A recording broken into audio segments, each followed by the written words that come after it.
Our next increment begins in 215. That's where we pick up our anaphora again. From 215, see, here's the words again, same words except they're in reverse order on purpose, because this is where Macrinus dies.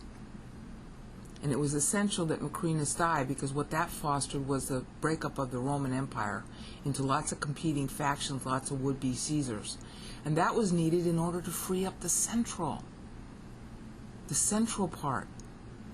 You had people, this is 100 years later, okay?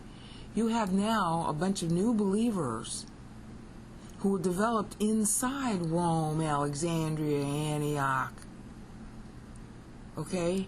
And they're trapped. And there's still this persecution that's going on. It's intermittent. Okay, it was going on under Aurelius, which was up here. Pius and Aurelius. Okay, and then Commodus sort of slacked off. He wasn't persecuting Christians very much. Okay, but Commodus is executed here, and the Severans come to power in 195. It's really propitious that Paul benchmarks these the way he does. Okay? So, the Severans are coming to power here, and the Severans base their claim on a priesthood in Syria. The Julia sisters, in particular, are high priestesses from the sun god cult in Syria. And Severus himself was a very superstitious guy.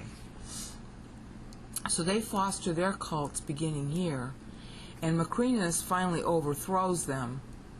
Okay, Severus dies, and there's another scramble for power, and there's several different kinds of emperors who come to power, lasting a few months, blah blah blah. And Macrinus finally comes here, and he's like the last of the general emperors before the Julia sisters regain their influence, and they're able to overthrow Macrinus. And Macrinus was the guy who killed Caracalla. Caracalla comes to power here. He was the son of Severus. All right. So Macrinus gets undone. The Julia sisters, who were the mothers and the aunts of Caracalla, they come back into power, claiming that their sons, who aren't really the sons of Caracalla, but they claim that they are.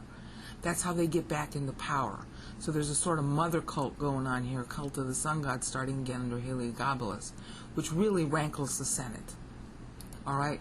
So God takes that period through Paul and makes it a second nexus of the Eudokian anaphora. Why? It's the same purpose as was set by the rhetorical style of the first anaphora: fragmentation. Fragmentation to freely run and freely get out of there, because this is going to begin the crisis of the 3rd century. So this period, 215 to 231, is where he sets up the second Eudokian anaphora, telling you how important that period is. And again, stressing the fact that the fragmentation is God's delight. It isn't going to feel good to the Christians living then, because they're not under as much persecution as before due to the fragmentation. Everybody's trying to curry favor. And at the same time, this is when you got, like Tertullian and Irenaeus. Tertullian, I think, is just getting started here. I forget his timeline. But the second generation of so-called ante-Nicene church fathers are starting here. And they're very prolific in their writing. And again, they're part of the battles going on. They're trying to get Caesars to, agree with them. All right? And God is using that, of course, to make the Christians persona non grata, and if they're persona non grata, they got to get out of Dodge. And if they get out of Dodge, then they will actually be studying Bible instead of being, in groups with the apostates, and they'll start to grow. And that is to God's good pleasure that you grow.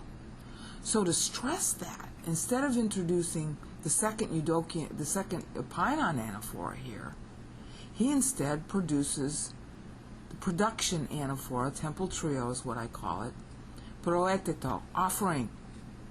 That's really an offering. Okay? It's called to set forth, but it means to offer, to present.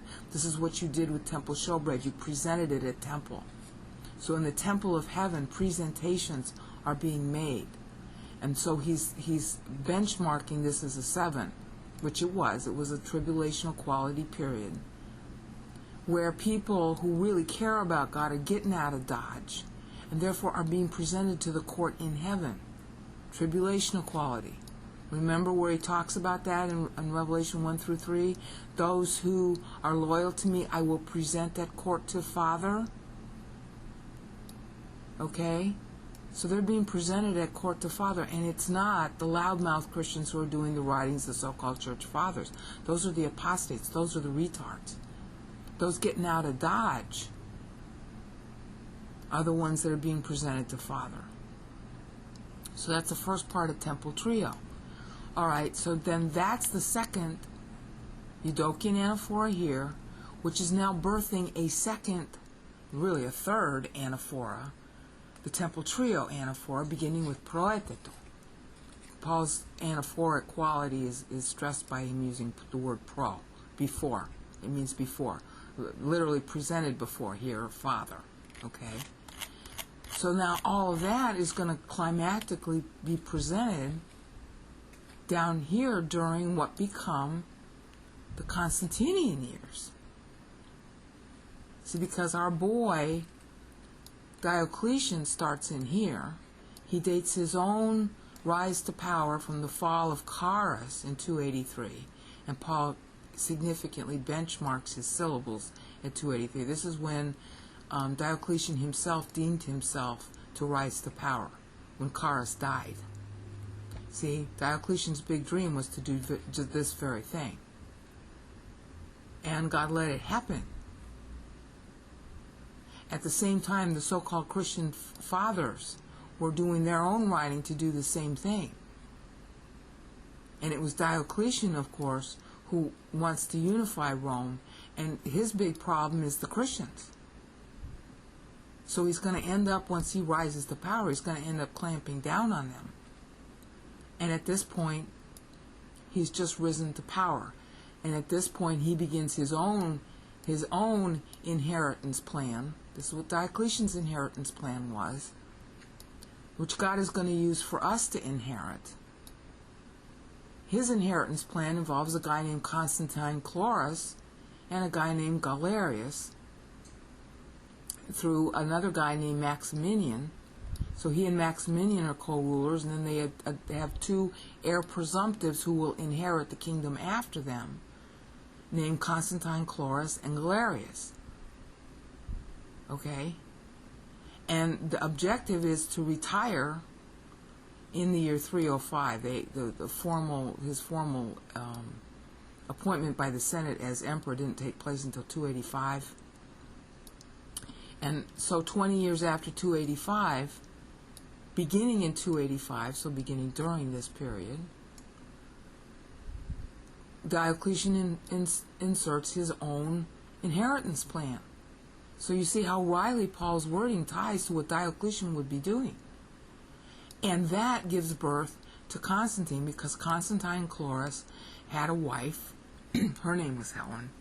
But he had to put her aside for the son of Maximinian's daughter. Maximinian's daughter was married off to Constantine Chlorus, and the wife's name was Theodora. But Constantine himself was not a son of that union. He was already a young man under Chlorus, who was the son of Helena and Constantine Chlorus. And so he was growing up as under Diocletian. Diocletian was his mentor. So the inheritance for Constantine was growing up here too. All right? And he himself was set before Diocletian. God was using all this to set up private individuals as showbread before Father.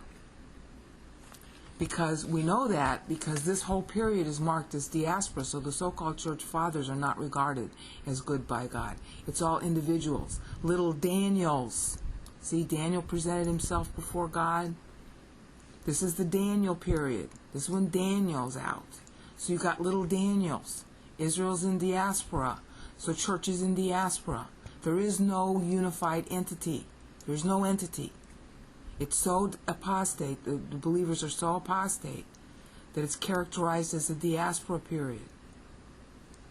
So what do you have during diaspora? You have individuals like Daniel, Meshach, Abednego, okay, Shadrach.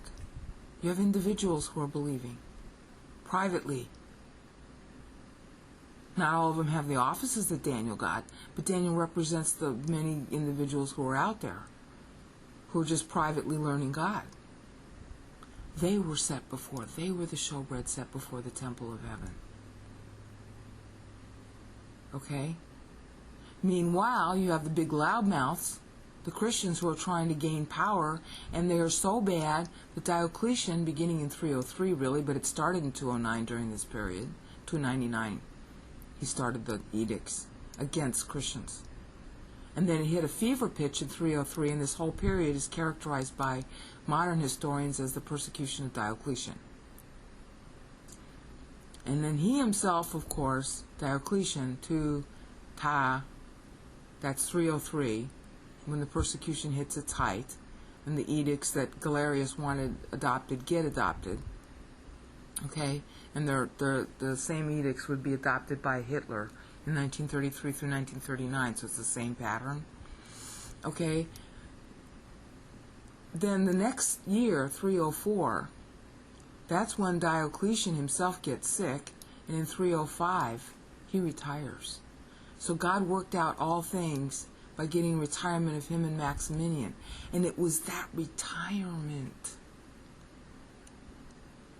with Father Constantine Chlorus dying the following year. Wait a minute, so that, this is still 305, this is 306. Beginning of Erguntas, God working all things together. Chlorus dies right here. Constantine goes back to Britain right here. That's when the fractiousness begins again. So the empire essentially divides up after Diocletian retires, and the heir apparents are all start warring with each other. Okay? And I've gone through that, the math of that, I've gone through the timeline of that, so you've seen it already. I'm just showing, I'm taking the same time period now and showing it to you in light of the anaphora that Paul is developing. And this is the second anaphora of the temple trio, being inserted before we get to the closing of the Eudokian anaphora here. Alright? So we got the retirement of Diocletian occurring there, Diocletian and Maximinian, as a result of which, in 306, that's the syllable for 306, our boy Constantine goes back to York and takes over, and gets declared Caesar. That causes a fractiousness, that causes the empire to basically split in four parts, with Galerius appointing Licinius and Daza as his own heir apparents, and they're all, jockeying with each other and doing intermarriages and all kinds of junk like that. And Maximinian is causing trouble both for and against his own son Maxentius, who's trying to take over Rome. Maximian is basically allying himself and fighting Constantine and his own son Maxentius at the same time. So, that's 306. Well, wait a minute, I'm doing this wrong. 301, 302, 303, 304. This is when our boy Diocletian gets sick. This is 305. This is 306. Okay? And then in 307, you got them fighting with each other. That's when Maxentius rebels. That's when Galerius finally has to come and try to beat Maxentius in Rome. But Maxentius was clever and used the vast territory in order to pull a Stalin-like thing, so that he had a sort of scorched earth policy, so that Galerius's troops couldn't navigate the distance well because they didn't have enough food to feed them. So he was burning everything in his path after he lost at Rome and Maxentius won. Okay, and that's 307. And then Diocletian called them all to Carnuntum in 308. That's represented by the syllable now in black. Okay, in order to make peace, because that's all Diocletian wanted was unity. Yeah, and God is producing the unity. Because through all this fractiousness, people are leaving, and they're going to the hinterlands. And the hinterland that is most fostering with the most amount of freedom is going to be Parthia, because that's under Mithridates, who converted to Christianity during this time. And also in Constantine's area, because that was, mostly the hinterland of Gaul and Britain, the Scandinavian countries. All right? So God is working all things together because he knows what's coming next. So again, he's using same theme as since the first anaphora. Okay? He's using troubled times to produce a diaspora.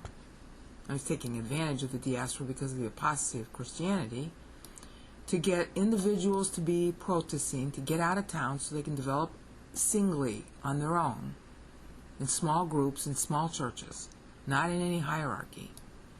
And then he's using the politics with the warring Christians, trying to get the emperors on their side and fight and blah, blah, blah. Because the Christians were struggling for political power against Diocletian. That's why you had all these edicts. They're trying to work all things together under one head. So is Diocletian, and God's doing it by using their fighting to get people to leave Dodge. Again, tribulation quality, just like in 231 to 238, 70 years prior. Get that. So, by 308, their Energuntas has finished. Basically, this ends the large part of the persecutions. Okay, because the boys now need the support of the Christians because Diocletian has forced them to agree with each other, and so all that does is just set up more opportunity for war. The Treaty of Carnuntum was just like the Munich Pact in 1939. History repeats itself. We learn from history that we learn nothing from history. Okay? But God is taking that same history and going to produce his own standards of will, delight, and purpose. And what happens during this time? This is when Constantine, first of all, this is when all these deaths occur. Okay, you got 308 occurring here. Kata, that's 310. That's when Maximinian is defeated with a lie that Constantine promoted, saying that Constantine got a vision from Apollo in hoc signo vinces. From Apollo, though. The sign of the laurel wreaths and alleged 120 years of rule, which never happens. That's how he defeated Maximinian, or that's how he explained his defeat of Maximinian. Okay, Maximinian was Africa, the territory of Africa. So that's when Constantine gets control of the Upper West and Africa. Okay, meanwhile, Licinius is running in the east, and Daza is running in east, meaning above Thrace. And Daza has got control of Palestine, Asia, not really Asia Minor, but Palestine and below. Okay, Asia Minor is basically under the control of Licinius. Asia Minor and above is Licinius' territory. Okay, so that's 310. And as a result of that, in 311, 310 is also the year that Galerius is starting to die of a Herod-like illness. So in 311, Galerius dies. That's May of 311. Okay, and in May of 311, that's when Daza gets all nervous, invades some of Licinius' territory in Asia Minor, and gets a treaty, and takes hostage Galerius' own widow and son, and Diocletian's wife, who was with, Galerius' widow at the time. Takes them hostage, and that's all part of a treaty taking place in 311 with Licinius, between Daza and Licinius. Meanwhile, Constantine's just cooling his heels because, after all, he just inherited a whole bunch of African territory where the Christians are. The loudmouth Christians are, but not all loudmouths. Okay? So that's 311. Then you got Pauline, 2 syllables. 312 and 313. 313 is the Edict of Milan. 312 is when Constantine takes over using the same ploy that he used in 310, except he changes the name of God, giving him a sign, a vision, to the God of the Bible. That's right here. That's 312. The Battle of Milvian Bridge, when Maxentius drowns and Constantine takes over Rome. And then the Edict of Milan is 313, and that's when Constantine marries off his sister Constantia to Licinius, who was single, in order to effect, as it were, some kind of peace. And the Edict of Milan is promulgated here. Daza was defeated in the summer of 313. That's the syllable right here. Daza is defeated in the summer of 313. Okay? And so Licinius now has control over all the territory above Thrace, okay, which we call, Croatia today. It was much larger territory than that. And all the territory below it, which is the Middle East. So Licinius has basically everything east of Rome, and our boy Constantine is everything Rome and west. North and south, but west. Okay? So the Mediterranean is basically split. So if you wanted to draw a line between Italy and Greece, just draw a straight line down the middle, bisecting the paper of a map of the world. Then you would have Licinius to the right, and you would have our friend Constantine to the left. And the Edict of Milan brought a breather for people to practice their own faith. And at this point, lots of Bibles have been destroyed. So people can't get Bibles. So what are they going to do? They're going to get out of Dodge, or they're going to start reproducing Bibles. They're able to start copying them again. And of course that means they have to go east to get them to copy. Okay? Because most of the Bibles were destroyed during this period right here. In the Roman area, in the Roman Empire, most of the Bibles were destroyed. But outside the Roman Empire, in the hinterlands, Bibles were still preserved. That's one of the reasons why we have the sort of textual criticism will tell you that we have, a certain number of manuscripts east and west, and the east tend to be more numerous. This is one reason why. Because people moved east. It was easier to move east from Rome than it was to move north and west, because you had all those mountains in the north and west. That's why we have more eastern manuscripts. Okay? Because most of them within the Roman area, within the west, were destroyed. Okay? So Edict of Milan, that produced a small breather, but then Licinius and Constantine are going to fight each other, and that takes opportunity to, see that 314, 315, 316, and it's at this point that Diocletian dies, and that's the subject of Appendix 2, because T.D. Barnes wants to say that Diocletian died in 311, and I wanted to present evidence proving why he misread Aurelius Victor and Lactantius, to show that really both of those guys are saying that Diocletian died in 316. Okay? And Paul is highlighting 316 as the year Diocletian dies, just like he did before when he benchmarked Macrinus and he benchmarked Hadrian. The emperors following the emperor that dies undo what the emperor that died wanted. What Diocletian wanted was everything under one head. And what happens when he dies is the empire gets split. It'll split up, and it'll stay split up from this point forward. It's split at the moment he dies. It's split between Licinius and Constantine. Then they're going to fight the following year, actually, as a result of Diocletian dying.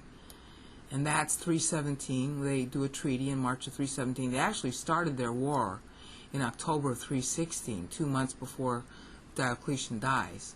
And that results in the 15 months of Lactantius, with the wanderings of the Diocletian's widow and Galerius' widow, and Candidianus, Galerius' son, because they have no home now. Licinius doesn't want him because Licinius' own son was born in 315.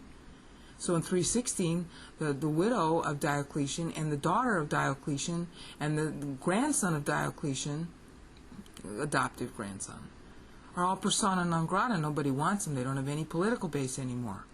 So they're wandering, and they finally get killed off Thrace in probably 316, 317, sometime in there. Okay? So Diocletian dies in December of 316, and in December of 316, that's Sardica, when Constantine got to, he basically took over territory in Thrace. Whether it was a trumped-up charge that he had against Licinius, or Licinius really cause the problem is, debatable. Scholars still debate that. But the point is that Constantine got as far as Thrace, as far as Serdica, in fact, and made his own rules in December of 316. I cover that in Appendix 2.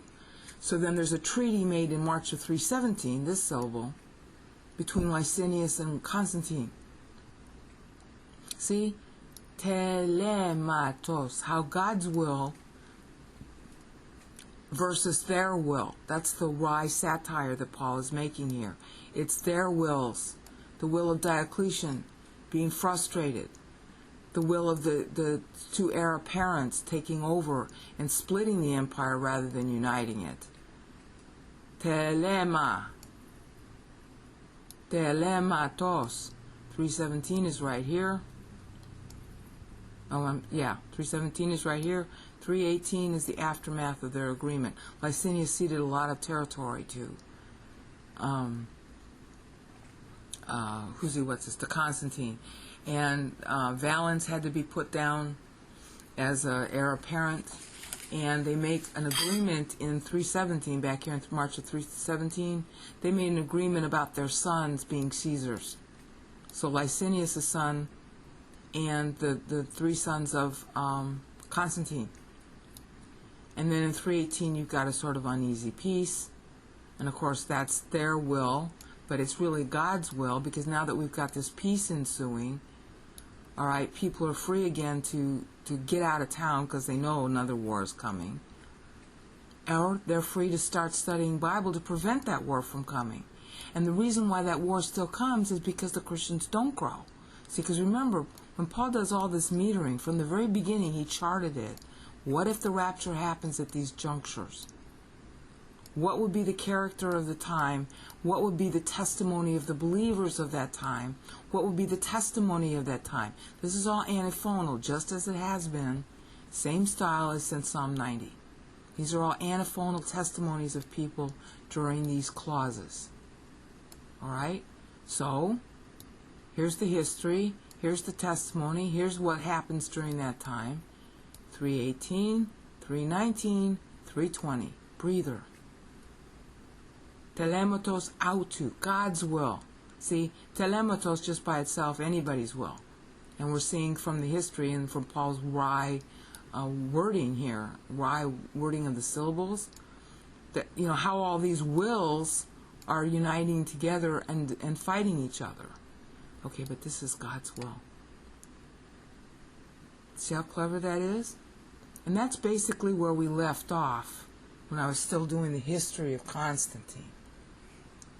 So now we come into our second Epainon anaphora. And this one, remember, this is the close of the Eudokian anaphora, standing for autonomy. And it closes with a kind of peace, an uneasy peace, really, by the end of 320. And that's obviously God's will for autonomy, so that people can, reset, regroup, rethink. Because Leviticus 26 tells us that when wars like this happen, it's the Christians' fault. Which he says here in meter to underscore that. Diaspora number, tribulation number. Okay, but now there's a peace. And God is doing the voting. Kada tembolin to telematos autou. Alright? So, when you got autonomy and you got freedom, now Bible is free to be more believed, more obeyed, more followed, more learned. So Paul hooks up the second Epainon, just like he did the first time. The first Eudokion was between 105 and 121 AD. Now between 320 and 334 AD, the Bible is free to be copied and followed. Okay? So, just as between 105 and 121, the first Eudokian anaphora birthed the first Epainon anaphora, which ran from 121 to 133 AD, even so, this last Eudokian anaphora is birthing the second Epainon anaphora. And we'll cover how that works, because now we're back full circle. And so it's appropriate to show the full circle of the so-called church fathers, who are really fathers of apostasy. And quite frankly, it's an index of how apostate believers have been, including today, that they can't tell when they read the church fathers just how ugly and self-righteous and childish those people were. This is a website that I just found called historytimeline.org, and it's obviously run by people who don't appreciate or understand how ugly the church fathers are, because this whole timeline that they develop is sort of presented in sugared form, making you think that, the noble church fathers, the noble church believers of the Constantinian time and prior, and the persecutions, bladdy, bladdy, bladdy, blah. Okay? And you can tell that because of the way they word things, okay? Like here, birth of the church. Here's that part's all right. But when they get to first era of persecution, they just blindly say, here's this Trajan's persecution, Domitian, destruction of Jerusalem, blah, blah, blah. They don't give you both sides of the story. All right? But at least you can read up in more succinct fashion their claims.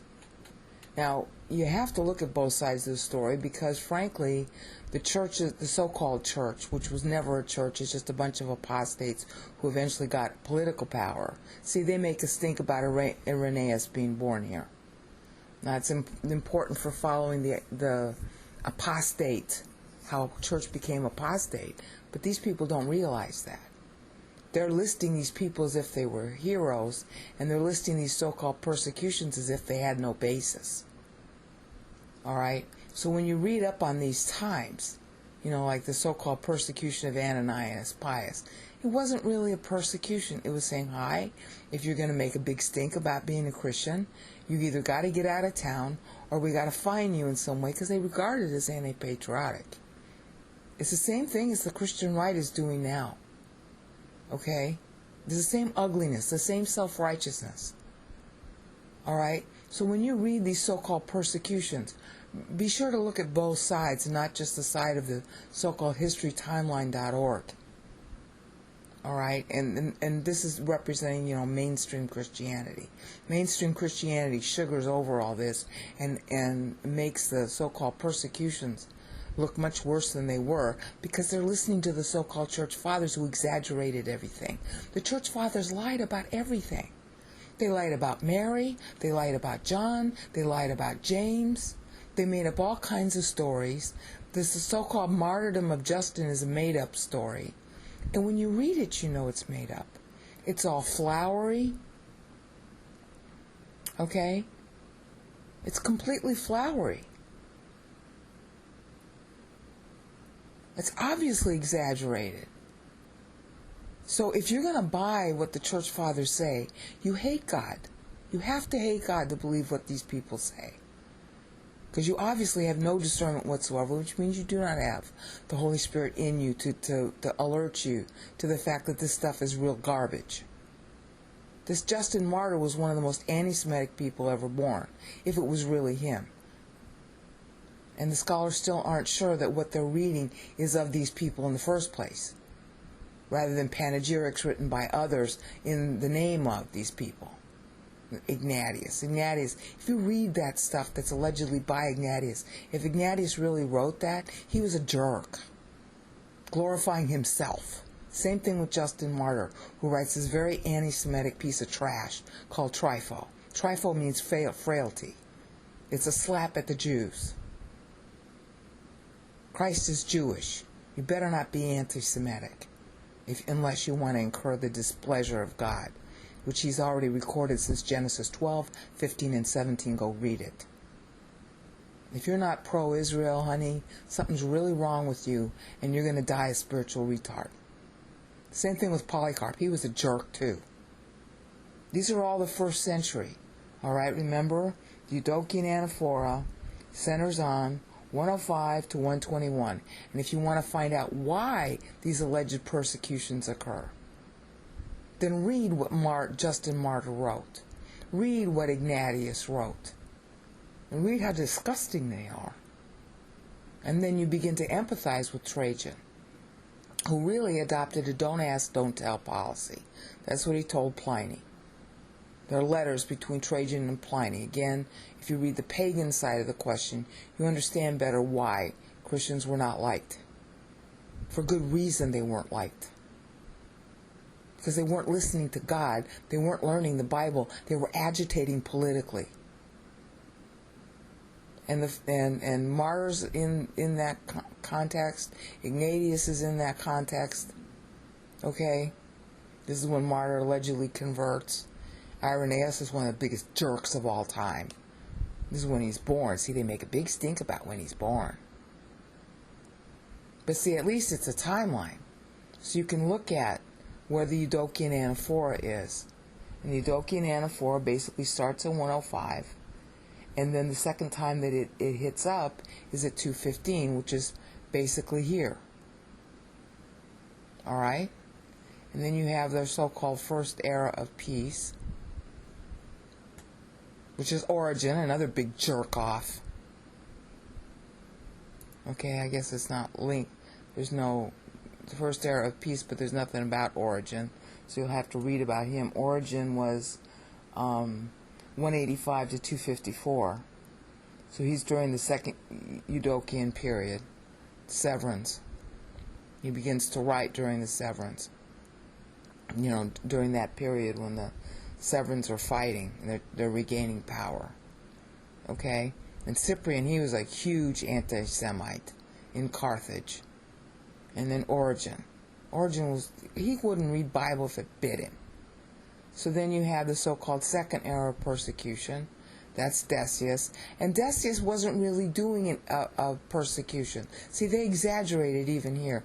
It wasn't a persecution. You know what Decius did? And he didn't last very long. He said that you had to register with a temple, a pagan temple. You just had to register. That was a way of affirming patriotism. Now, if you were a genuine Christian who really believed in Bible, you could go there and say, hi, I want to make an offering, all right, because I believe in Rome. God says in Romans 13, for example, that you support whoever's your government.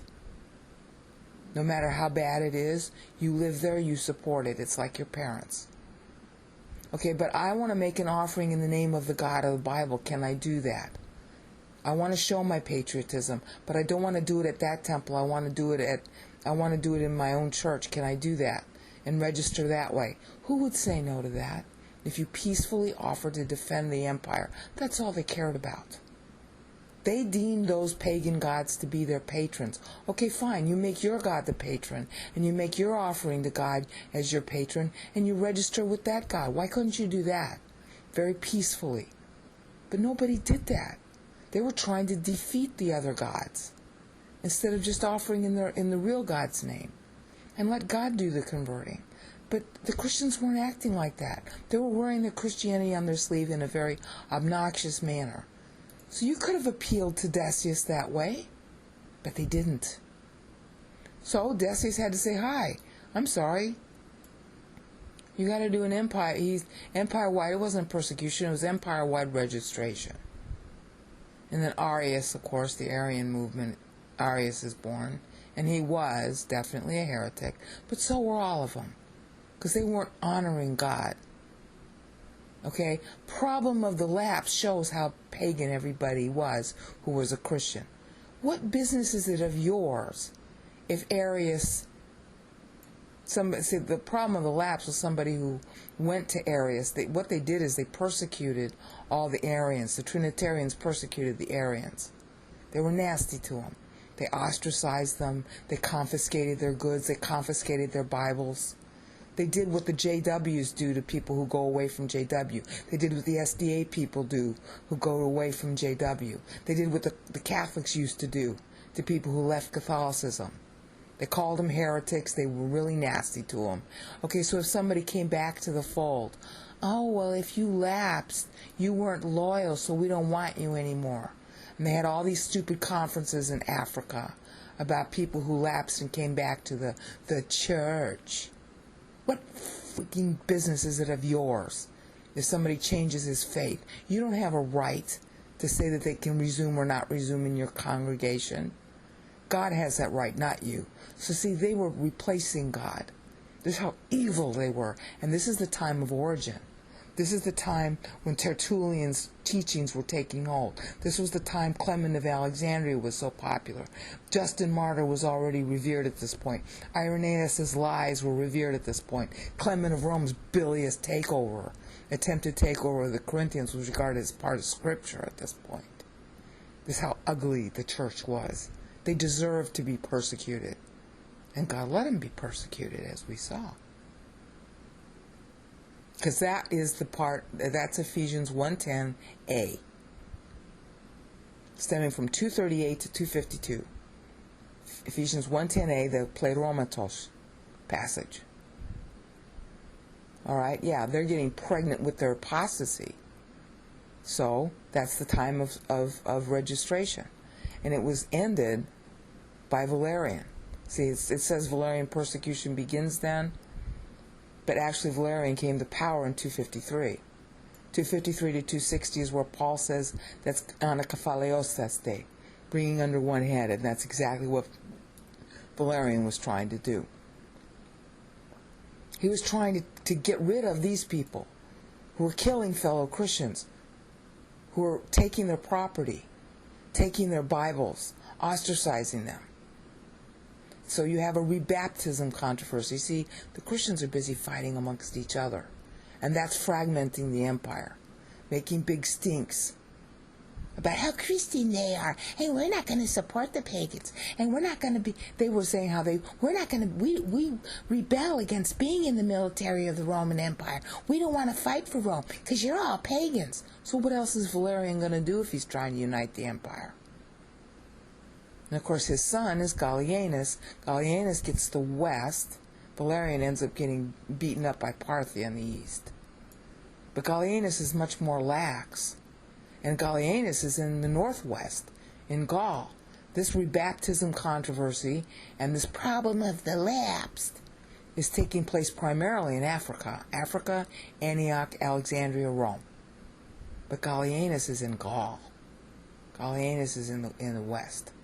That's where his power base is. I mean, he's technically in Rome, but his power base is mostly in the west. Whereas Valerian is taken the east, where the Christians are concentrated. So what else is Valerian going to do? And he isn't really persecuting them either. He's saying they have to make an oath of declaration, an oath of loyalty. Because to them, belonging to the pagan gods, you know, if you offered a temple to the pagan gods, you were loyal to Rome. So why couldn't you just go to Valerian and say, hi, I want to offer to my God as an offering to Rome? Because I believe my God is protecting Rome. What's Valerian going to do? Say no? But they wouldn't do that. The Christians wouldn't do that. They were fighting with other Christians and they were fighting against the pagans instead of being loyal. See, there's two sides to this story. And that's why Paul characterizes that period as anaphora, and he's basically praising Valerian Gallienus against the church fathers. So that gives birth to our boy Diocletian, starting in 260, Second Era Peace. Yeah, that's under Gallienus. And that's when our boy Diocletian was born in 245. So he's 15 years old at this point. This is what he sees. Eusebius is born. Eusebius is one of the biggest liars of all time. And then you have all these consuls at Antioch. Yeah, again, they're dealing with the Arian controversy.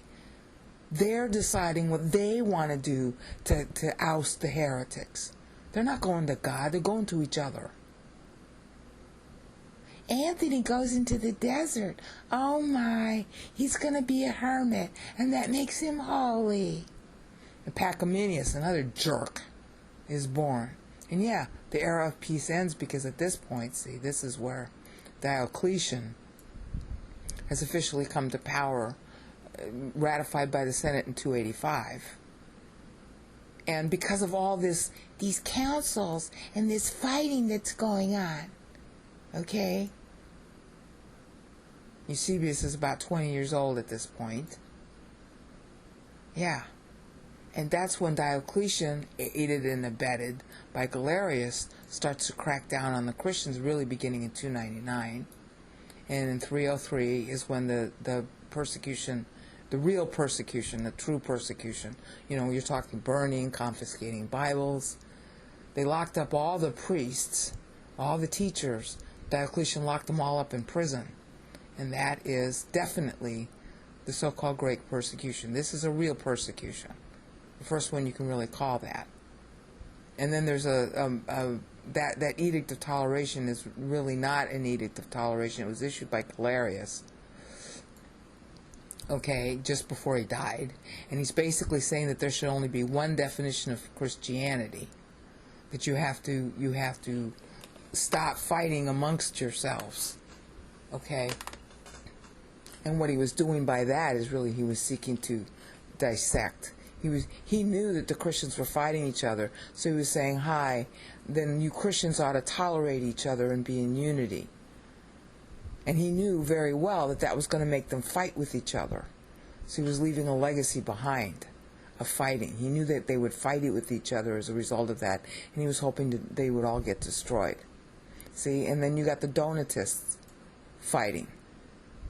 Okay, and this is where Constantine took power in 310, again. The Donatists, meanwhile, are trying to get Constantine on their side, and they're fighting in Africa, Antioch, Alexandria. So Constantine switches which god he got his sign from, because in 310 it was Apollo, and in 312 it's in hoc signo vinces, in hoc signo mentioribus. We lie about which god it is now, in order to get the Christians on our side. And of course, that's when he wins over at Rome, and that's when the Edict of Milan and the marriage with Constantia begins, between Licinius, because, Galerius dies right here just after he does his own Edict of Toleration. The Edict of Milan is between Licinius and Constantine, which gives the breather I just talked about in the last increment. And then, of course, the Christians take advantage of that to start their own controversy. You see? And that basically brings us to 320. So now in the next episode we're going to go back to that, because Paul centers his meter on the period of 320 to 334. And now you've seen the setup as to how he gets there, because now we come to the nexus of history, which is 320 to 334, as we'll resume in the next episode.